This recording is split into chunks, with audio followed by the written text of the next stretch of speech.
las dificultades con las que tropezamos día a día para poder acceder a la verdad, e infinitamente más para obtener justicia. Una de las insalvables es la amnistía concedida a los franquistas, la cual ha permitido que estos nunca hayan sido juzgados. Solo una sociedad civil comprometida con los derechos humanos de todas las personas puede actuar como motor de lucha contra esta impunidad.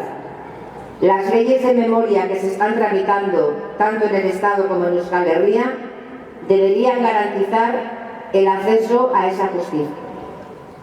Gure herriko memoria berreskuratzeko bidean, errepresio zuzena pairatu zituzten biktima batzuen testigantzak erdigunean jarri nahi ditugu. Beraz, Debagoieneko herri bakoitzeko pertsona banak hitza hartuko dau. Bergarako batekin hasiko gare, Lucia Farras Laskurai. Aupa, Lucia.